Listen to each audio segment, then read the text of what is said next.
ما بعد فأعوذ بالله من الشيطان الرجيم بسم الله الرحمن الرحيم يتلونه حق تلاوته صدق الله العلي العظيم وصدق رسوله النبي الأمين المختار الكريم الرؤوف الرحيم۔ انتہائی ادب و احترام کے ساتھ حضور سید المرسلین خاتم الانبیاء شفیع المذنبین رحمت للعالمین خاتم المعصومین راحت العاشقین صلی اللہ تعالی علیہ وآلہ واصحابہ وبارک وسلم کی بارگاہ میں اپنی غلامی کا ثبوت دیں اور جس طریقے سے میں پڑھاؤں میرے ساتھ مل کر حضور دل کے ساتھ نذرانہ محبت پیش کریں۔ الصلاۃ والسلام علیک یا رسول اللہ، الصلاۃ والسلام علیک یا حبیب اللہ، الصلاۃ والسلام علیک یا نبی اللہ وعلى آلك وأصحابك يا نور الله صلی اللہ تعالی علیہ وسلم۔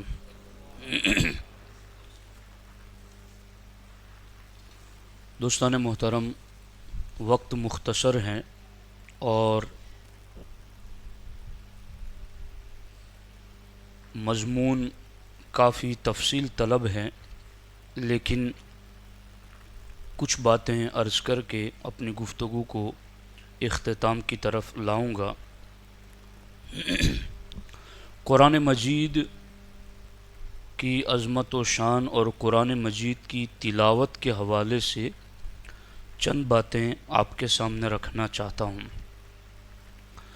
حضرت مولا علی کرم اللہ تعالی وجہہ الکریم نے ارشاد فرمایا: لا خیر فی عبادت لا فقہ فیہا ولا فی قراءت لا تدبر فیہا۔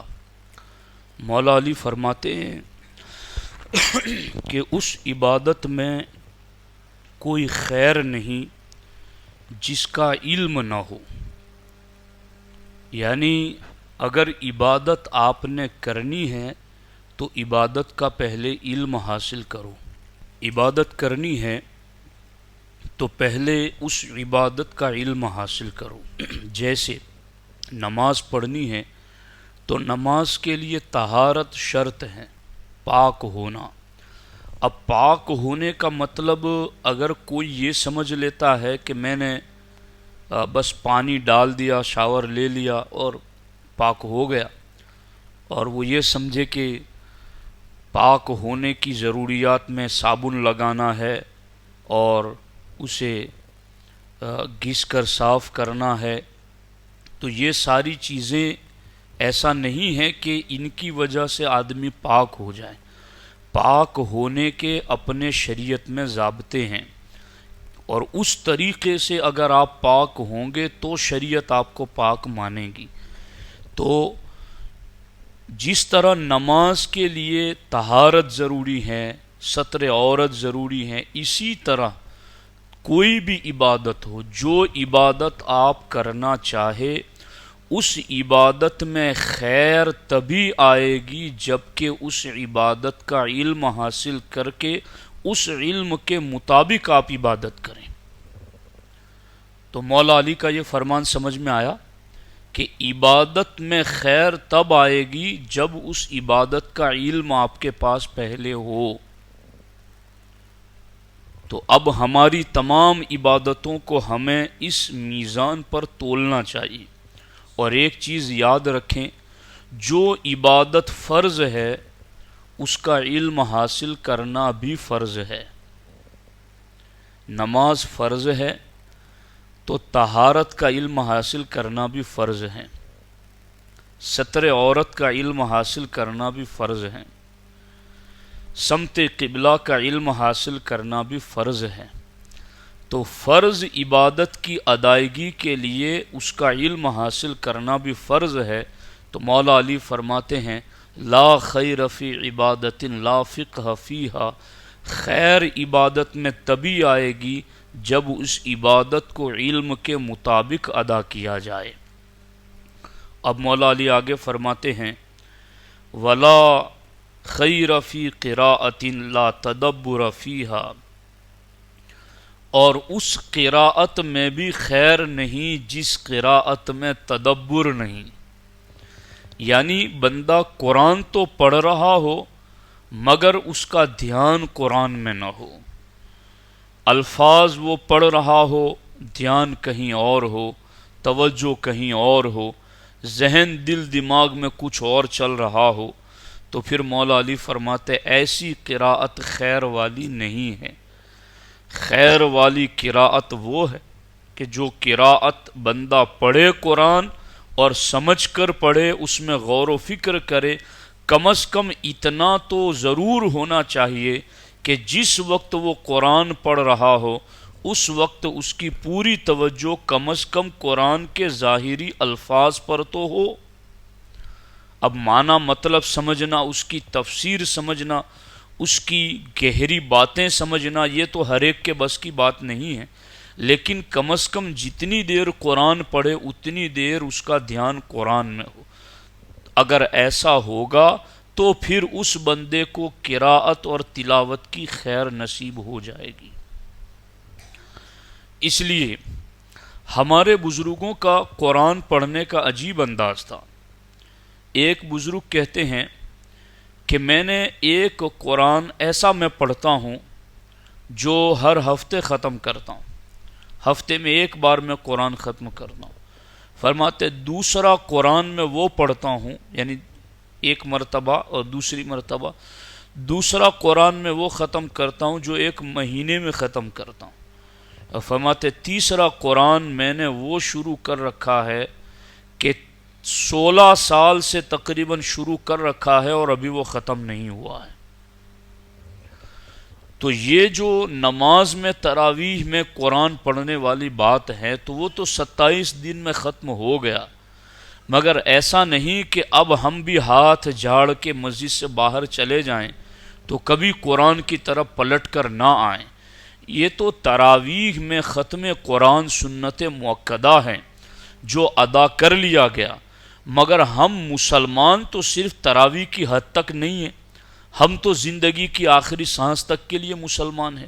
اس لیے ہمیں قرآن مجید کو جیسے رمضان میں پڑھا ہے ویسے ہی ہمیں باقی مہینوں میں بھی قرآن کی تلاوت کرتے ہی رہنے چاہیے۔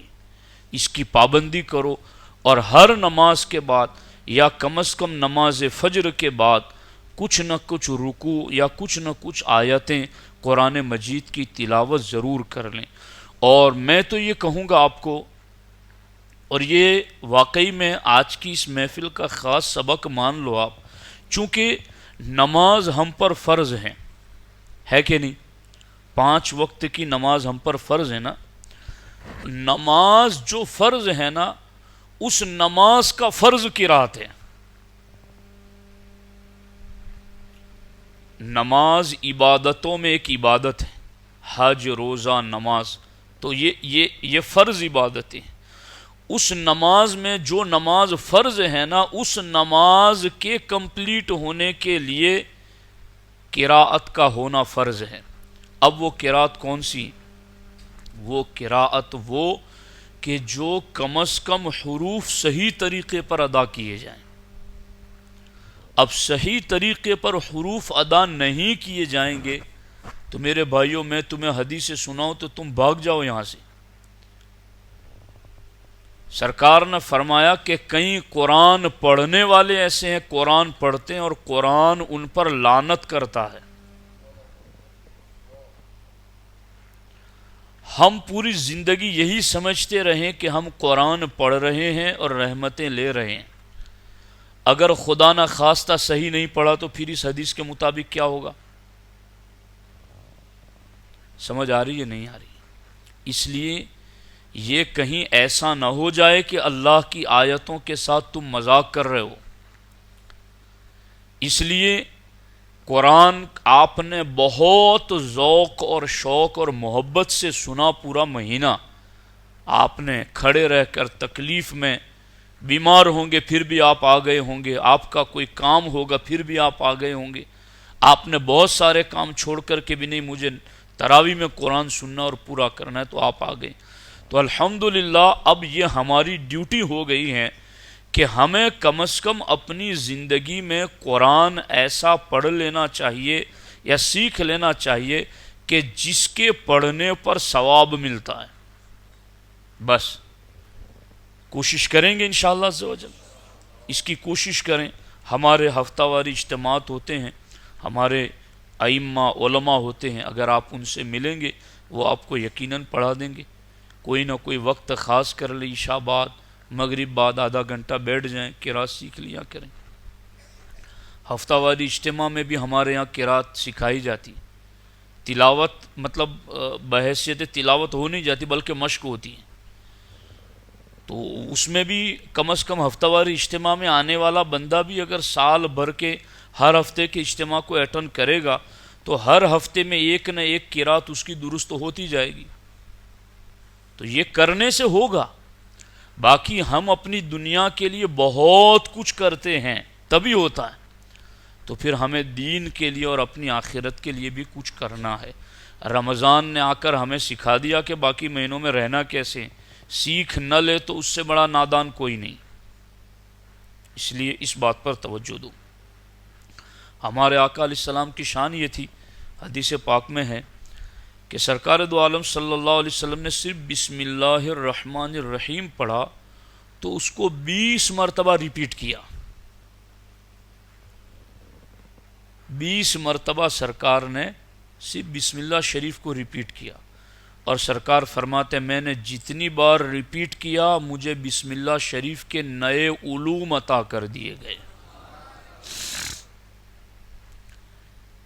ہمارے کئی بزرگ، اللہ ہمیں بھی یہ نصیب کرے کہ ہم ان کے نقش قدم پر چلیں، ہمارے کئی بزرگ ایسے گزرے ہیں، امام اعظم کو لے لو اور سرکار غوث پاک کو خاص طور پر، اور امام اعظم کو، ان دونوں بزرگوں کی روایتیں بہت زیادہ کتابوں میں موجود ہیں کہ یہ نماز شروع کرتے تو کئی راوی ایسا کہتے ہیں کہ ہم انہیں نماز پڑھتا ہوا دیکھ کر عشاء بعد گئے کہ انہوں نے ایک پیلر کے قریب نماز شروع کی اور یہ آیت پڑھ رہے ہیں،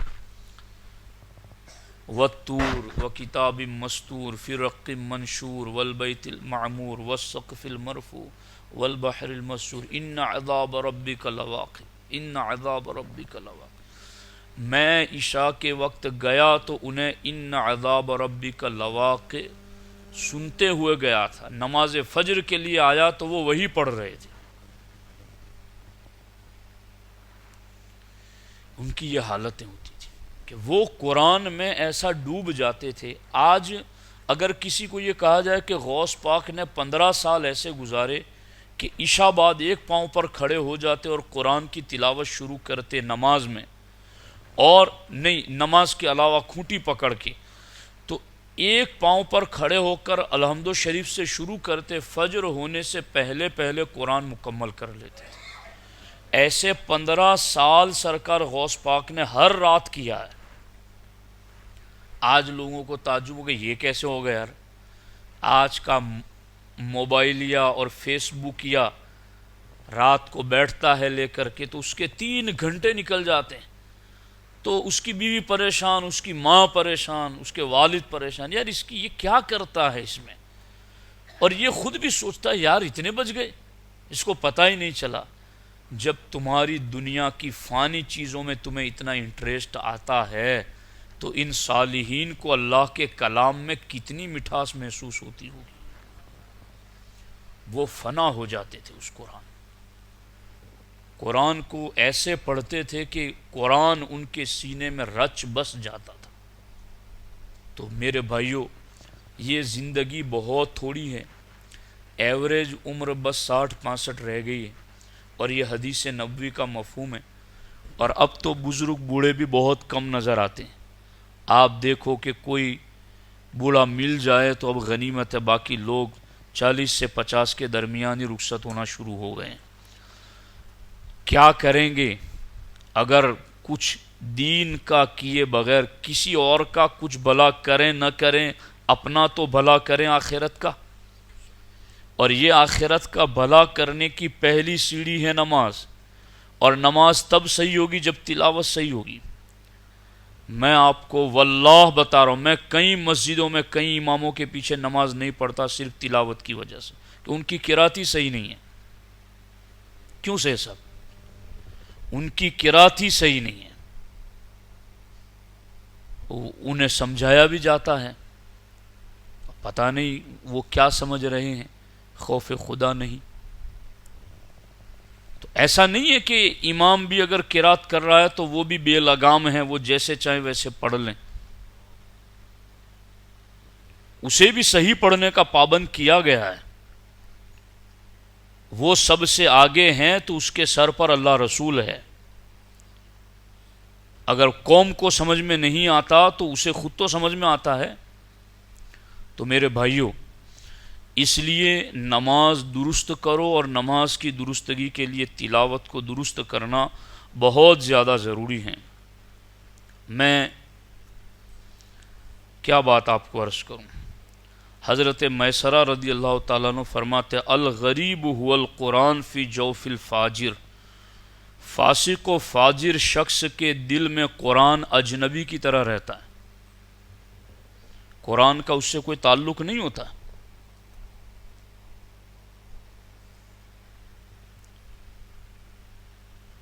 کیا بات ہے، اب اس کو اوپر کیا کہا جائے؟ تو اس لیے نیک بنو اور قرآن کی تلاوت کی طرف اپنے آپ کو مائل کرو۔ دیکھو، قرآن کی تلاوت کے چند آداب عرض کر کے گفتگو ختم کرتا ہوں۔ پہلا ادب، باوضو ہو کر تلاوت کرے، اور ہو سکے تو قبلہ رو ہو کر، قبلے کی طرف چہرہ کر کے، مؤدب ہو کر عاجزی اور انکساری کے ساتھ بیٹھیں، ایسا لگے کہ آپ قرآن کے سامنے عاجزی کر رہے ہیں، سمجھ رہے ہیں؟ کسی پولیس والے کے سامنے جائیں گے تو کیسے ہاتھ باندھ کے یوں توں کھڑے رہیں گے؟ یہ اللہ کا کلام ہے، احکم الحاکمین کا کلام، مالک الملک کا کلام۔ تو اس کلام کے سامنے بیٹھو تو پھر با ادب بیٹھو، اور عاجزی اور انکساری کا نمونہ بن کے بیٹھو، پتہ چلے کہ ہمارے اندر عاجزی، ہم اس قرآن کے سامنے عاجز بن کر بیٹھے ہوئے ہیں، تو عاجزی کا پیکر بن کر کے بیٹھیں۔ دوسرا ادب یہ ہے کہ آہستہ آہستہ پڑھیں، قرآن آہستہ پڑھیں۔ کیوں سے سب آگے تشریف لیں، قرآن آہستہ پڑھیں اور اس کے معانی میں غور و فکر کریں، اس کے معنی اور مطلب میں غور و فکر کریں۔ کئی لوگوں کو سورہ یاسین شریف پڑھنے سے دلچسپی ہے، بہت اچھا، ہونی چاہیے، تو ہو سکے تو اب اس دلچسپی کو تھوڑا آگے بڑھاؤ۔ کچھ لوگ روزانہ سورہ یاسین شریف پڑھتے ہیں، بہت اچھا کام کرتے ہیں۔ سورہ یاسین شریف کی اتنی بڑی فضیلت ہے کہ جو صبح سورج نکلتے وقت پڑھتا ہے تو سورج ڈوبنے تک اللہ اس کی حفاظت فرماتا ہے، اور ڈوبتے وقت جو پڑھتا ہے صبح تک اللہ اس کی حفاظت فرماتا ہے۔ تو پڑھو، ضرور پڑھو، مگر پھر سورہ پوری پڑھنے کے بعد 5 منٹ نکال کر ایک ایک آیت کا ترجمہ پڑھو۔ واقعی میں آپ کو ایسا لگے گا کہ یہ قرآن کا دل ہے، پورے قرآن کے علوم سمیٹ کر نچوڑ کر اللہ رب العزت نے سورہ یاسین شریف میں رکھ دیے ہیں۔ ہم پڑھتے ہیں تو ہمیں اس کا احساس ہوتا ہے۔ تو پھر پڑھو، ضرور پڑھو، صحیح پڑھو، پھر آگے بڑھ کر کے اس کے مطلب پر، اس کے معنی پر غور کرو۔ جلدی جلدی سے کام نہ لو۔ کئی جگہ پر حفاظ کرام خود بہت جلدی پڑھتے ہیں، اور کئی جگہوں پر قوم انہیں کہتی ہے کہ آج 5 منٹ لیٹ ہو گیا، 10 منٹ لیٹ ہو گیا۔ اللہ کے فضل سے یہاں تو کوئی ٹوک ٹاک کرنے والا ہے نہیں، اور نہ کسی ٹوک ٹاک کرنے والے کی اس بارے میں کچھ سنی جائے گی، اور اللہ کے فضل سے وہ خود ہی ایک ایسا اللہ نے مزاج دیا ہے کہ لوگ سمجھتے ہیں کہ نہیں بھائی ہمیں ہمارا امام ٹھیک ہے، ہمیں پیچھے کھڑے رہنا ہے بس. تو میں شہروں میں بھی تراویح پڑھا چکا ہوں، تو میں نے دیکھا ہے کہ وہاں باضابطہ اس بات کی تاکید کی جاتی ہے کہ جلدی ختم کیا جائے. ان کو ختم سے مطلب ہے، صحیح ختم سے مطلب نہیں. تو پھر وہی وہ وعید والی، ڈرانے والی جو حدیثیں ہیں وہ انہیں بھی پڑھنی چاہیے. تو قرآن جب پڑھنے کے لیے بیٹھیں تو آہستہ آہستہ پڑھیں، عاجزی کے ساتھ پڑھیں. دوران تلاوت رونا بھی چاہیے، اگر رونا نہ آئے تو رونے جیسی شکل بنانی چاہیے. آدمی کا کوئی رشتہ دار انتقال کر جاتا ہے تو وہ یاد کر کر کے روتا ہے، یار اب میرا کیا ہوگا، اب کیا ہوگا. ایسے یاد کر کر کے، قرآن کو یاد کر کر کے رو، اب کیا ہوگا کہ ہمیں قرآن سننے کو نہ ملے گا، اب کیا ہوگا پورا سال گزر جائے گا، ہمیں قرآن تراویح میں کیسے سننے کو ملے گا، پتہ نہیں آئندہ سال زندگی رہے گی نہ رہے گی. تو یہ باتیں بھی اصل میں ہم جو تصوف کی تعلیمات لے رہے ہیں نا، تو اس میں یہی ہے کہ آپ کو دل پر حال طاری کرنا پڑے گا، آپ کو یاد کرنا پڑے گا، اپنے دل کو غمگین بنانا پڑے گا، تب جا کر کے یہ چیزیں دل کے اوپر حالت طاری ہوگی. تو قرآن پڑھو تو کچھ قرآن کے ساتھ رو بھی، اور یہ رونا اسی وقت آئے گا نا جب آپ قرآن کا ترجمہ جانو گے کہ میں کیا پڑھ رہا ہوں، تو رونا آئے گا. ہمارے آقا علیہ السلام فرماتے ہیں کہ سورہ ہود کی تلاوت نے مجھ پر بڑھاپا طاری کر دیا. اس سورہ ہود کے بارے میں ایک بزرگ فرماتے ہیں میں 16 سال سے سورہ ہود پڑھ رہا ہوں. کاش کسی بزرگ کا یہ قول سن کر کے ہمارے دماغ میں یہ بات آ جائے کہ اس بزرگ نے 16 سال تک پڑھا. تو لاؤ میں سورہ ہود ڈھونڈوں کس پارے میں، اور لاؤ میں آج سے شروع کروں کہ سورہ ہود میں کیا ایسا ہے کہ امام الانبیاء فرماتے کہ مجھ پر اس سورت کی وجہ سے بڑھاپا طاری ہو گیا. سمجھ آ رہی ہے کہ نہیں آ رہی ہے؟ تو یہ چیزیں ہیں. تو قرآن، اور یہ بھی باضابطہ حدیث پاک میں کہ قرآن غم کے ساتھ اترا ہے. قرآن غم کے ساتھ اترا ہے. حدیث پاک میں سرکار فرماتے ہیں قرآن غم کے ساتھ اترا ہے، اس کو پڑھو تو رو، نہ رو تو رونے جیسی شکل بناؤ.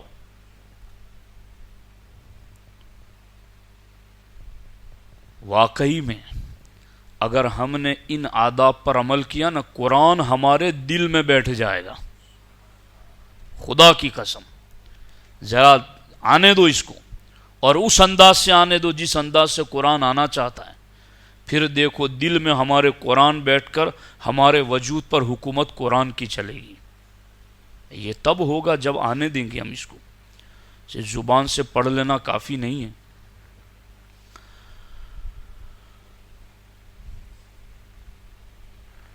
جہاں تک ممکن ہو قرآن پاک کو اچھی آواز سے پڑھنے کی کوشش کریں. قرآن کے باطینی آداب میں سے یہ ہیں کہ دل میں قرآن کی عظمت بٹھائیں، یعنی پڑھتے وقت یہ تصور جمائیں پہلے پڑھنے سے پہلے کہ میں اللہ کا کلام پڑھ رہا ہوں،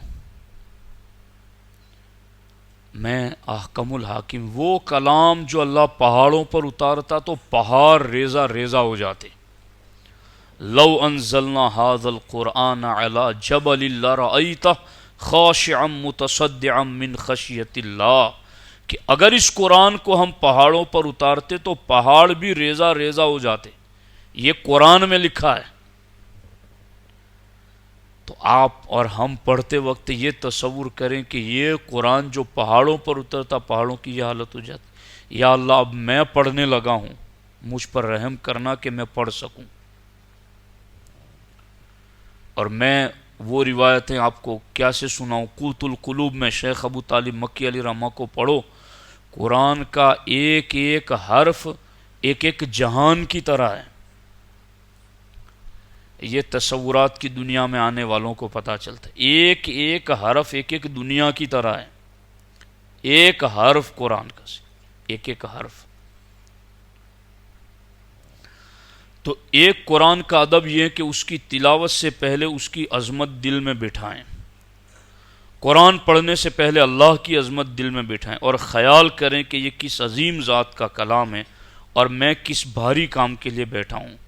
قرآن کی تلاوت کے وقت دل کو حاضر رکھیں، ادھر ادھر خیال نہ کریں، برے خیالات سے دل کو آلودہ نہ کریں۔ جو بے خیالی میں پڑھ چکا ہے اسے از سر نو پھر سے پڑھے۔ کئی بزرگوں کی روایتیں اس وقت میرے سامنے ہیں کہ وہ ایک سورت پڑھ جاتے تھے پوری، پھر ان کو لگتا تھا کہ یار میں نے تو اس پر غور کیا ہی نہیں، تو وہ پھر سے پڑھتے تھے کہ وہ جو بغیر توجہ میں نے پڑھا وہ میں نے پڑھا نہیں، میں پھر سے پڑھوں گا۔ 4 مرتبہ اگر اس طرح ہم نے کرنا شروع کر دیا تو یہ نفس شرارت کرنا بند کر دے گا، یہ نفس بھی سمجھے گا کہ یہ تو پھر سے پڑھے گا۔ وہ حضرت امیر معاویہ رضی اللہ تعالیٰ عنہ کی ایک دن فجر کی نماز چھوٹ گئی، تو مثنوی شریف میں امام رومی نے لکھا ہے تو وہ اتنا روئے جماعت چھوٹ جانے کی وجہ سے کہ انہیں خواب میں بشارت دی گئی کہ تمہیں 1000 فجر کی نمازوں کا ثواب دیا گیا۔ تو دوسرے دن فجر میں شیطان جگانے آ گیا، وہ جگا رہا تھا حضرت معاویہ کو، تو کہا کہ تو جگا رہا مجھے؟ کہا کیوں نہ جگاؤں، تمہاری چھوٹ جائے گی تو پھر 1000 نمازوں کا تمہیں ثواب مل جائے گا۔ تو میں نے تو کل اس لیے تمہیں سلا دینا چاہا کہ ایک کا آدھا ہو جائے ثواب، کہ جماعت نہ ملے تو کم ہو جائے، مگر تم نے تو اتنی گریہ وزاری کی نماز چھوٹنے کی وجہ سے کہ اللہ نے 1000 نمازوں کا ثواب دے دیا تمہیں، تو میں نے چاہا کہ آج تمہیں وہ گریہ وزاری نہ کرنے دوں، بس وہی ایک ہی پڑھا دوں، اس کے لیے میں جگانے آ گیا۔ تو یہ نفس اور شیطان سیدھے ہو جائیں گے اگر 2 رکعت اس طرح بے خیالی میں پھر پڑھو۔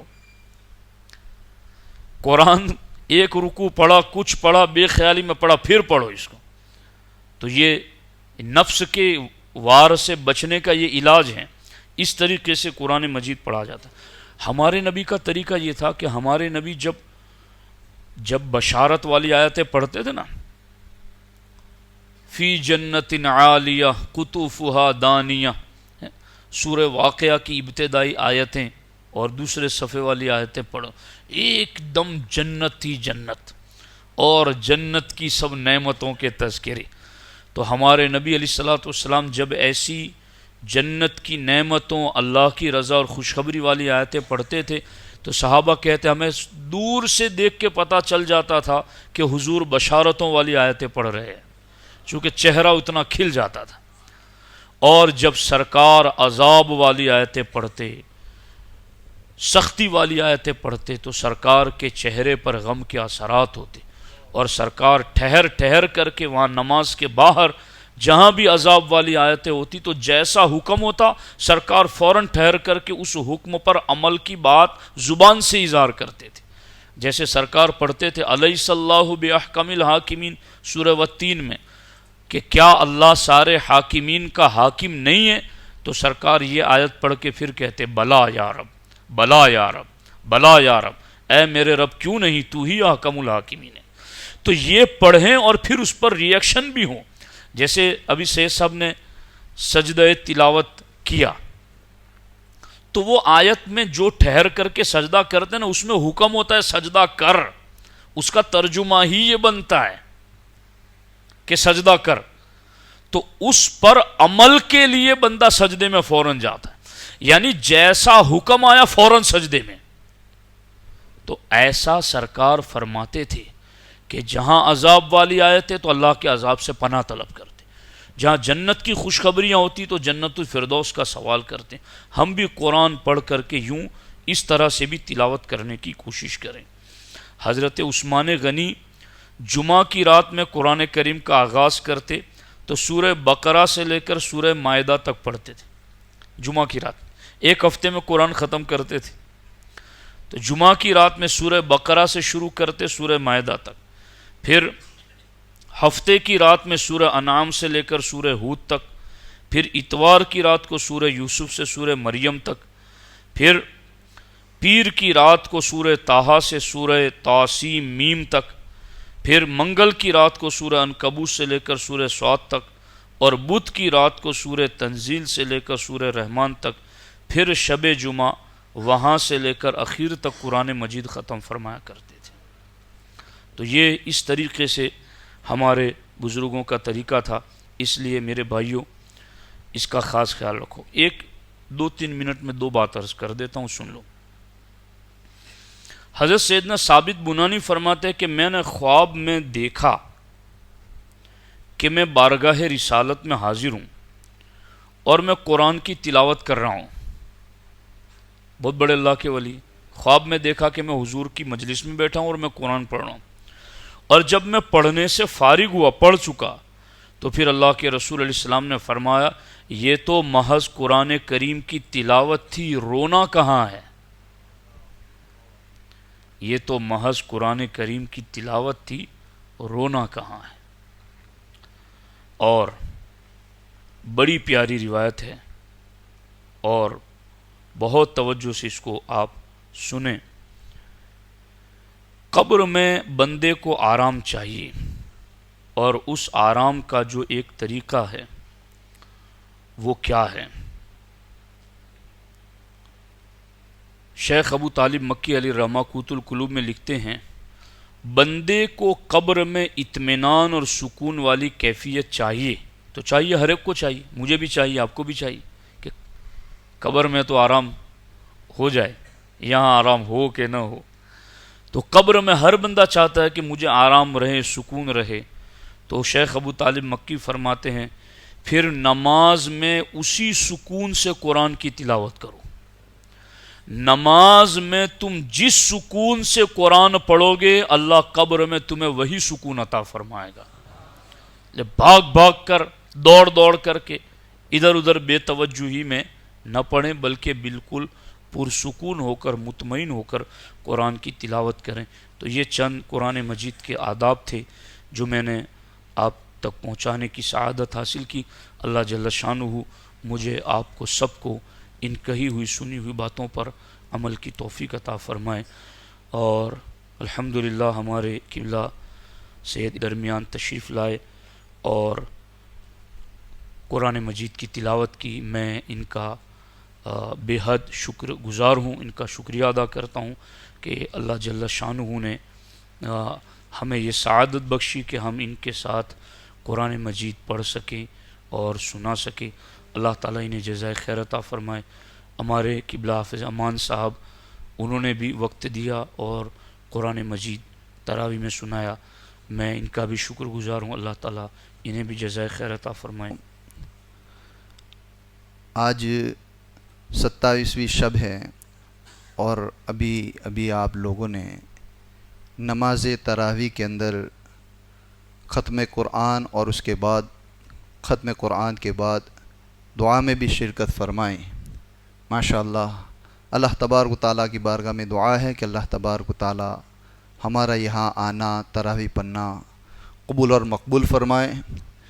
پورا مہینہ ہمارے مولانا ظہیر مصباحی صاحب قبلہ، مولانا سید ادریس صاحب قبلہ اور حافظ امان صاحب نے بہت ہی اچھے، بہترین، عمدہ لب و لہجوں کے اندر تلاوت قرآن فرما کر الحمدللہ ہمیں سکون بخشا، ہمیں اطمینان نصیب ہوا۔ اب آج ان کی باری ہے کہ ہم ان کا استقبال کر ان کی حوصلہ افزائی کریں اور کوشش کریں کہ انہیں بھی سکون ملے۔ تو انشاءاللہ تبارک و تعالیٰ جس طریقے سے میں نام لوں وہ حضرات تشریف لائیں اور ہمارے ان حفاظ کرام کی گلوں کے ہار سے اور نذرانہ دے کر، تحفے تحائف پیش کر ان کی حوصلہ افزائی فرمائیں، ان کا استقبال کریں۔ میں سب سے پہلے حضرت علامہ و مولانا ظہیر حسین مصباحی صاحب قبلہ کی گل پوشی کے لیے آواز دے رہا ہوں کہ سید لیاقت علی باپو عرف کالو باپو تشریف لائے اور حضرت کی بارگاہ میں گلدستہ پیش فرمائیں اور نذرانہ پیش فرمائیں۔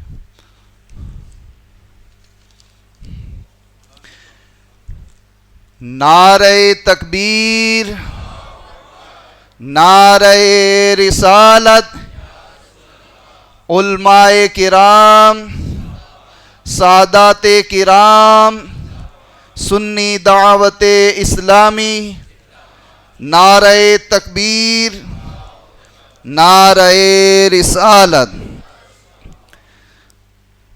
حضرت مولانا سید ادریس باپو، ان کے استقبال کے لیے میں قبلہ سید صاحب سید حسمت علی باپو سے گزارش کروں گا کہ وہ جی حضرت آپ سادات کرام میں آپ کی ہو گئے کہ سوتا کی طرف سے ہو گیا، الحمدللہ رب۔ سید ادریس باپو کی پھولوں کے ہار سے اور ان کی بارگاہ میں نذرانہ بھی پیش کرے۔ نعرہ تکبیر، نعرہ رسالت، سادات کرام، علماء کرام، نعرہ تکبیر، نعرہ رسالت۔ اب ہمارے حافظ امان صاحب قبلہ، ان کی گلپوشی کے لیے میں ناگوری اقبال بھائی سے گزارش کروں گا کہ ان کی بارگاہ میں ہدیہ بھی پیش فرمائیں اور گلپوشی کر کے ان کی بھی حوصلہ افزائی فرمائیں۔ نعرہ تکبیر، نعرہ رسالت، حفاظ کرام،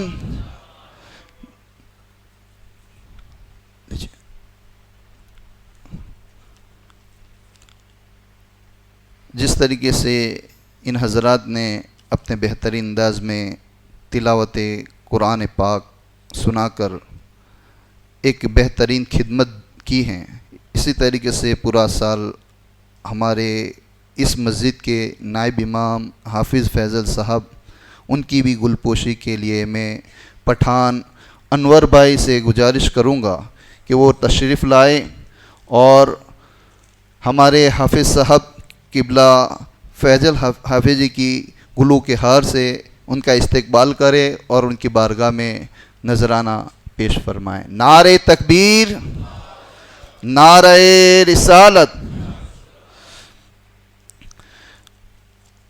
جس طریقے سے پورا سال ہمارے خلجی شوکت بھائی ماسٹر الحمدللہ بہت ہی بہترین انداز میں یہاں مسجد اور مدرسہ جو بن رہا ہے اس میں خدمت انجام دے رہے ہیں، میں ان سے بھی گزارش کروں گا کہ وہ بھی تشریف لائے اور سید مولانا ادریس باپو قبلہ کی گلوں کے ہار سے ان کا استقبال کرے، ان کی بارگاہ میں نذرانہ پیش فرمائیں۔ نعرہ تکبیر، نعرہ رسالت، علماء اہل سنت، مسجد عائشہ۔ میرے پیارے آقا علیہ السلام کے پیارے دیوانوں، یہ تو تھے ہمارے حفاظ، علماء اور سادات۔ اب ہمارے ان بچوں نے 10 دن کا اعتکاف کر کر الحمدللہ بہت ہی بہترین کام کیا ہے۔ آئیے ان کی بھی ہم گلوں کے ہار سے استقبال کرتے ہیں۔ فیضان ناگوری کے استقبال کے لیے میں پٹیل اسماعیل بھائی پولیس سے گزارش کروں گا کہ وہ تشریف لائیں اور پھولوں کے ہار سے اعتکاف میں بیٹھنے والے ناگوری فیضان کی الحمدللہ گلوں کے ہار سے استقبال کریں۔ نعرہ تکبیر، نعرہ رسالت۔ سندہ محمد، یہ بھی ہیں جو 10 دن کے اعتکاف میں بیٹھے ہیں، ان کی گلپوشی کے لیے میں میمن عمران بھائی سے گزارش کروں گا کہ وہ تشریف لائے اور سندہ محمد بھائی کی پھولوں کے ہار سے ان کی گلپوشی فرما کر ان کا استقبال کریں۔ نعرہ تکبیر، نعرہ رسالت۔ شیخ سمیر، یہ بچہ بھی الحمدللہ اعتکاف میں بیٹھے ہوئے ہیں۔ بٹھی آصف بھائی سے میں گزارش کروں گا کہ وہ تشریف لائیں اور شیخ سمیر بھائی کی گلوں کے ہار سے، پھولوں کے ہار سے ان کا استقبال فرمائیں۔ نعرہ تکبیر، نعرہ رسالت۔ وہرا حسنین، یہ بھی بچہ 10 دن کے اعتکاف میں بیٹھا ہے. ان کے گلپوشی کے لیے میں زبیر بھائی ایمبیسی والے تشریف لائیں اور ان کی گلپوشی فرما کر ان کی بھی حوصلہ افزائی فرمائیں. نعرہ تکبیر، نعرہ رسالت.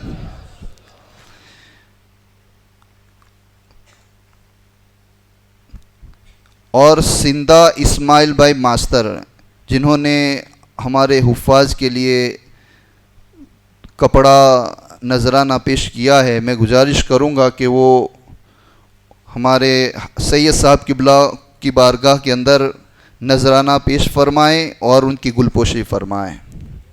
ہاں.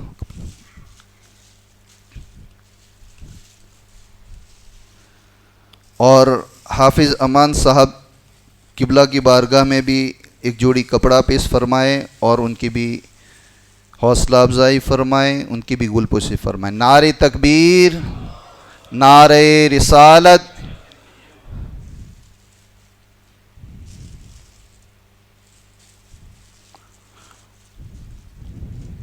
ٹھیک ہے.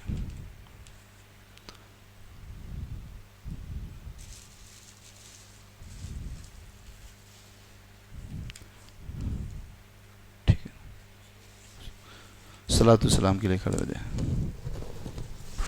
مصطفیٰ جان رحمت پہ لاکھوں سلام، شمع بز میں ہدایت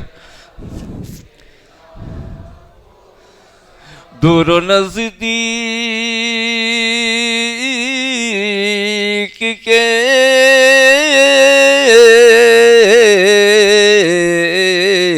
سننے والے وہ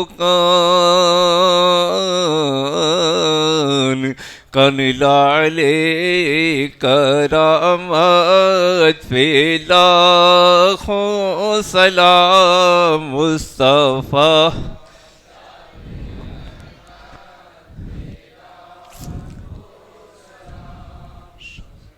بز میں ہدایت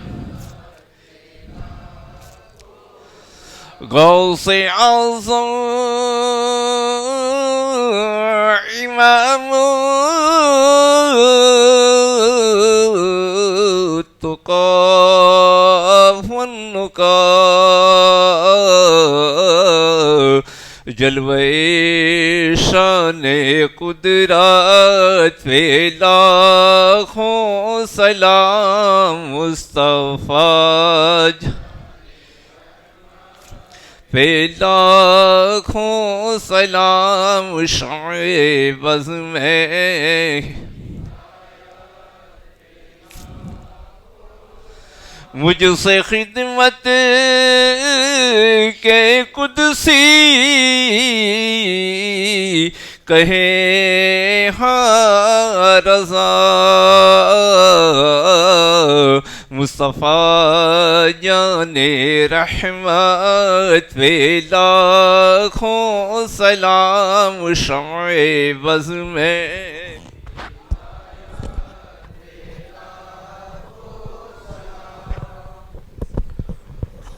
دو اعلانات رہ گئے. ہمارے عمران بھائی میمن کی طرف سے حافظ امان صاحب کو اور قبلہ سید ادریس صاحب کو اور مجھ ناچیز کو تحفے میں چشمے پیش کیے گئے ہیں. اللہ تعالیٰ انہیں جزائے خیر عطا فرمائے. اور آج کی نیاز ہمارے آصف بھائی بھٹی اور زبیر بھائی کی طرف سے پیش کی گئی ہیں. اللہ تعالیٰ ان کی اس نظر کو قبول فرمائے. بسم اللہ الرحمن الرحیم. اللہم صلی علی سیدنا مولانا محمد و آلہ و صحبہ و بارک وسلم. یا اللہ یا رحمان یا رحیم، تیری توفیق سے جتنے بھی اعمال خیر ہوئے اسے اپنی بارگاہ کرم میں قبول فرما. یا اللہ بالخصوص ہمارے آصف بھائی زبیر بھائی نے نیاز پیش کی ہے، یا اللہ اسے قبول فرما. ہمارے محسن بھائی سندھا اور ہمارے دوسرے نوجوان ساتھی ہمارے ظہیر بھائی اور ان کے صاحبزادے، اور یا اللہ یا رحمان یا رحیم دیگر ہمارے ساتھی جو پورا سال مسجد کے لیے محنت کرتے ہیں، اپنا وقت دیتے ہیں، صاف صفائی کرتے ہیں مسجد کی، یا اللہ انہیں بھی جزائے خیر عطا فرما، یا اللہ ان کی جائز مرادوں کو پورا فرما، یا اللہ شب قدر کی برکتوں سے ہم سبوں کو مالا مال فرما، یا اللہ یا رحمان یا رحیم اس رات کی جتنی بھی خیر و برکت ہے ہمیں ہر خیر اور ہر برکت میں حصہ دار بنا دے، یا اللہ یا رحمان یا رحیم ہم سبوں کی بے حساب مغفرت فرما دے، ہمارے والدین کی مغفرت فرما دے، ہمارے تمام اہل ایمان مرحومین کی مغفرت فرما دے۔ ان اللہ و ملائکتہ یصلون علی النبی یا ایہا الذین آمنوا صلوا علیہ وسلموا تسلیما۔ اللہم صلی علی سیدنا مولانا محمد وآلہ وصحبہ وبارک وسلم وافوض امری الی اللہ ان اللہ بصیر بالعباد وصلی اللہ تعالی علی خیر خلقہ وعلی آلہ وصحبہ اجمعین برحمتک یا ارحم الراحمین۔